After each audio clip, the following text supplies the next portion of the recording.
it a it lacks a it's like the inventive it's like a layouts that my management had. Um, it's like this Passaway still has his wit and satire like that Kindt has. It's like in full force. They say it's about a bunch of time travelers who find themselves stuck like in the backwater that is the 21st century, early 21st century, our time, so to speak.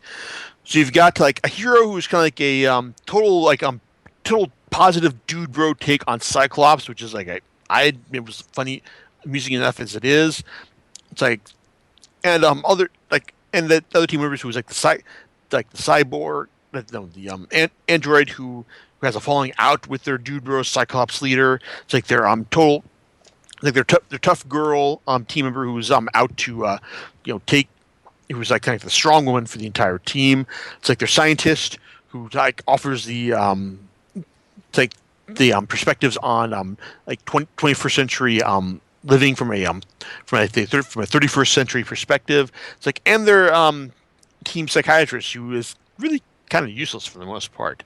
It's like it's a 9-issue series that kind of feels like it was meant to be a bit more, but even if Kent did get the message that like after issue 6 that hey yeah we're not gonna be able to do more after this, then like it was still pretty entertaining, and I guess it's like I mean Colin's art is bright, lively, and detailed, and it's good for like the action and the detail.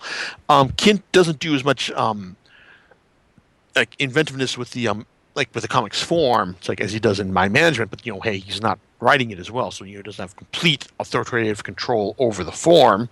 But it's still fun. I recommend it to people who like what he was doing in that series. This is kind of like the more fun version. It's like even if like the ending is just a little bit of a downer. It's like it's not as aggressively it's like depressing as My Management was. It's like and hey, like $9. So there you go. I mean that's going to be a recurring theme here. I mean like you get the price low enough, and my standards for appreciation will go down accordingly. Same with Resident Alien, which is another series that I've been meaning to pick up in print form, but just haven't gotten around to. But it basically has the high concept as well, being about an alien who assumes the identity of of an Earth doctor, Harry Vanderspiegel, through his advanced otherworldly tech, and then winds up helping the like the small town he's in solve the murders and mysteries that crop up in the meantime. It's like I picked up the Suicide Blonde and Sam Hain mysteries, which basically involve Harry finding out telling the mystery of a blonde Vaughan traveler who commits suicide in his small town, and also unraveling the mystery of a writer of 60s James Bond style pop boilers.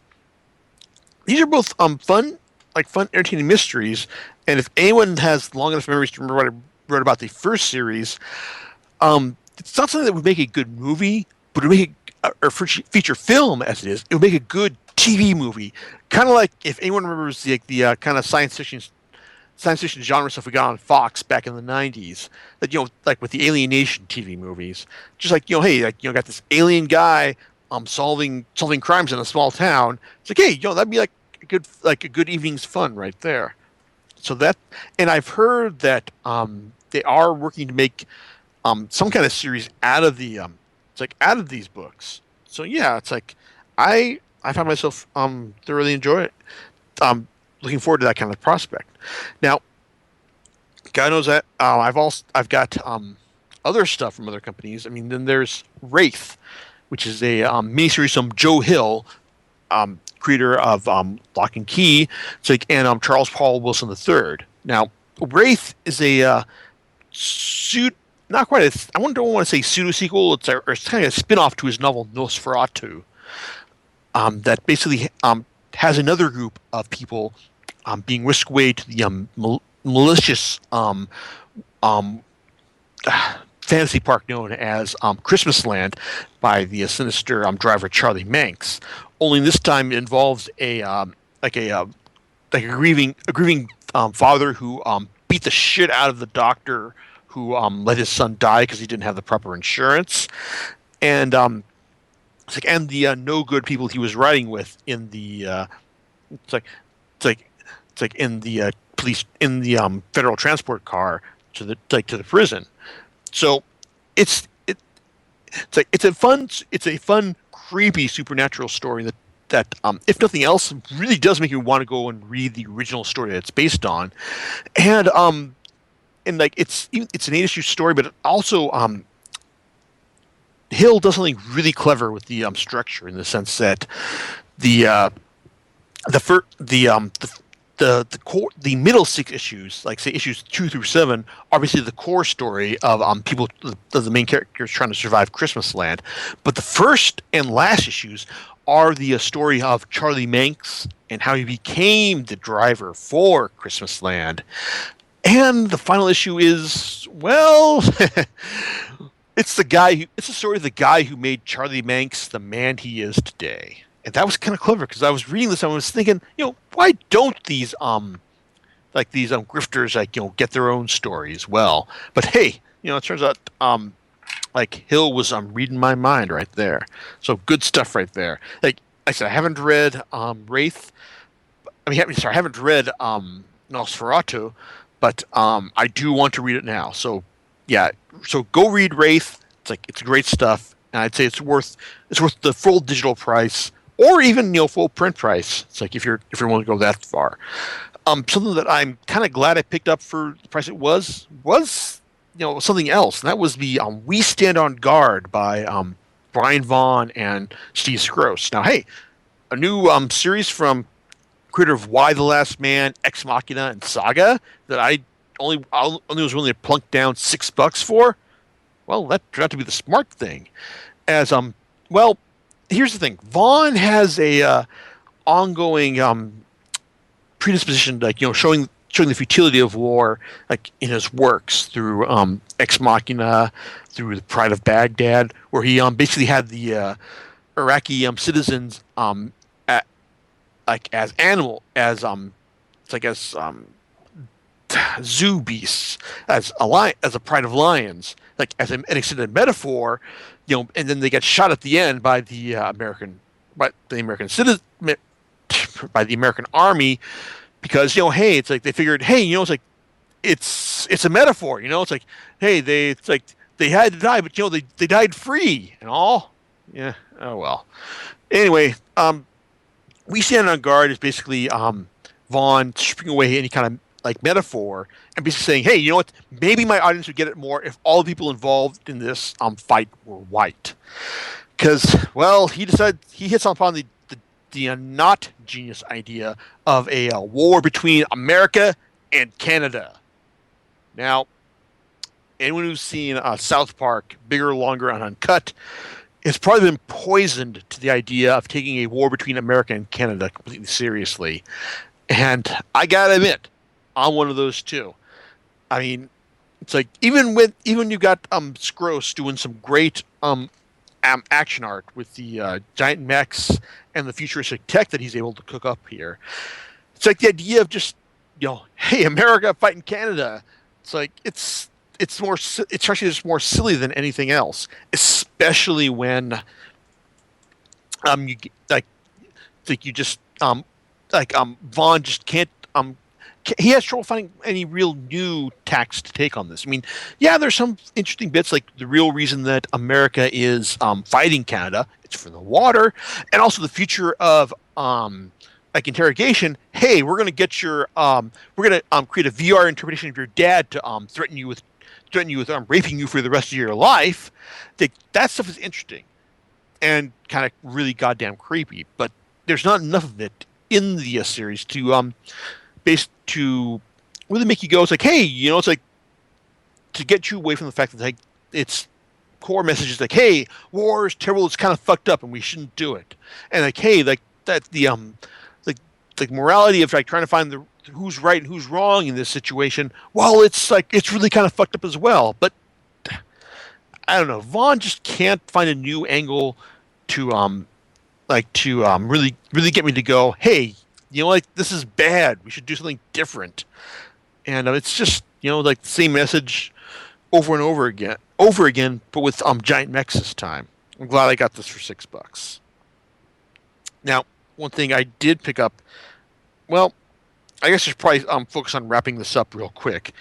Um, I did buy something new, and that would be Jonathan Hickman's The Black Monday Murders, because I got there's part of a deal on it's like on Comixology, and this might be the first series I buy as an ongoing series digitally through the or it's an ongoing series period, because hey, it's new series from Hickman.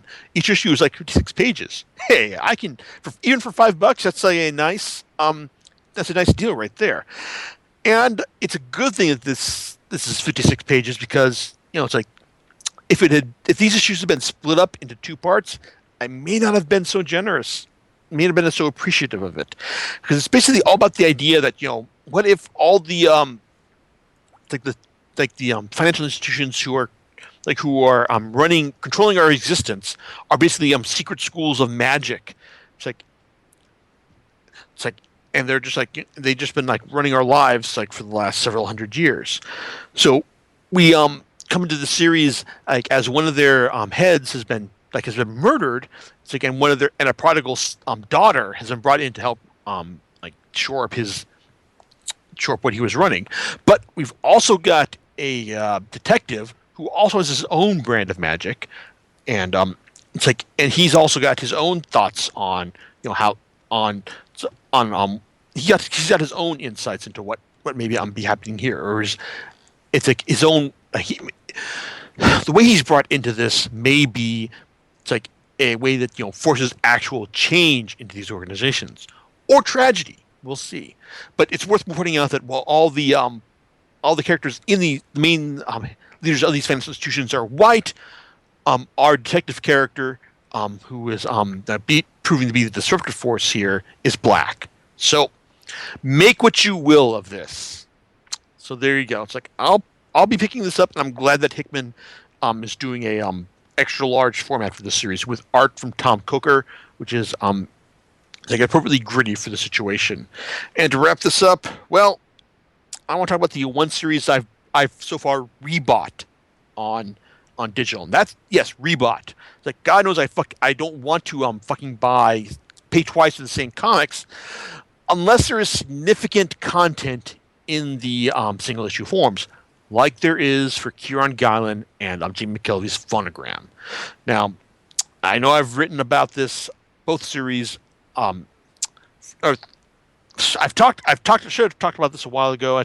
I know I've written about the first two series enough, but we bought volumes 2 and 3 in single issue form to get at the B-sides from the series, which is basically short comics written by Gillen, but from a number of creative talents, including the likes of Becky Cloonan.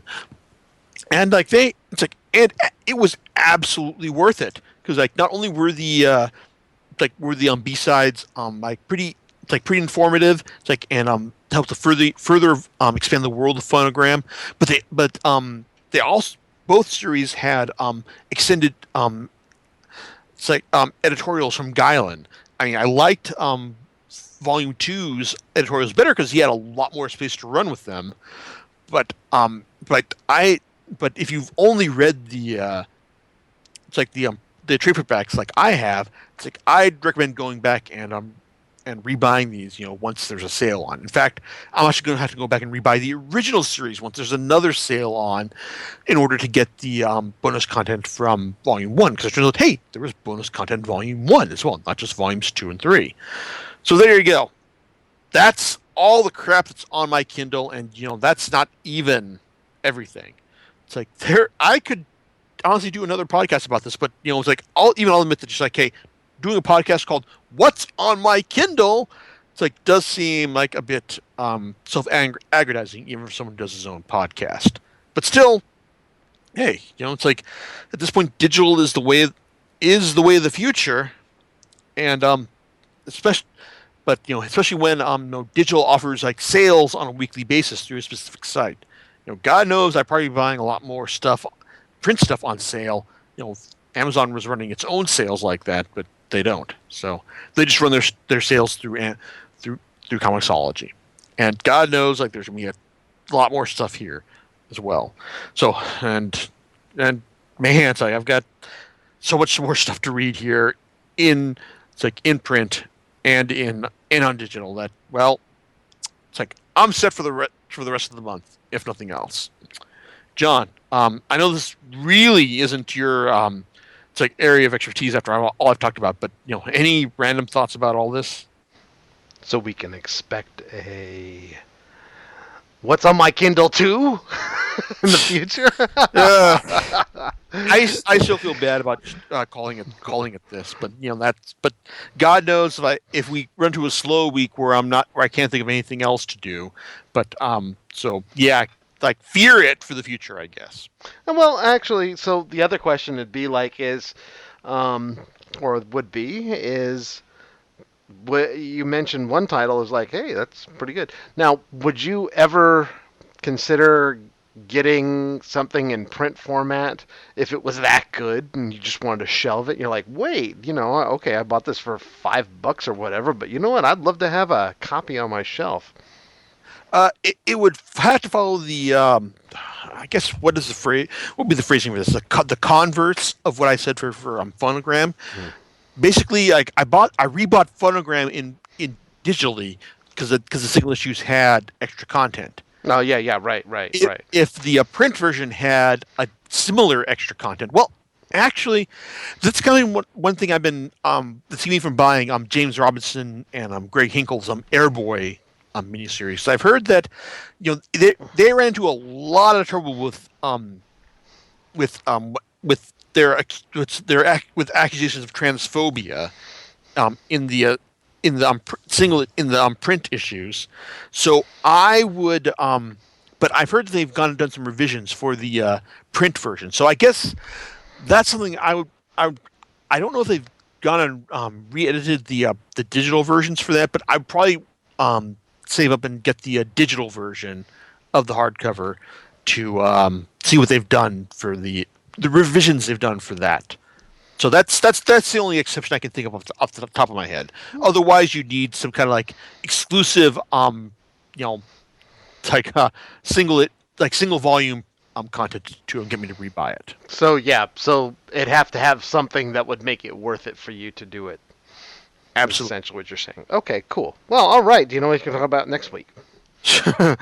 Well, God help me. It's like I'm going to try to avoid doing a What's on My Kindle 2 podcast, but I'll think of something, I swear. All right. We'll catch you next time on Comic Picks by the Glick. Later. Bye.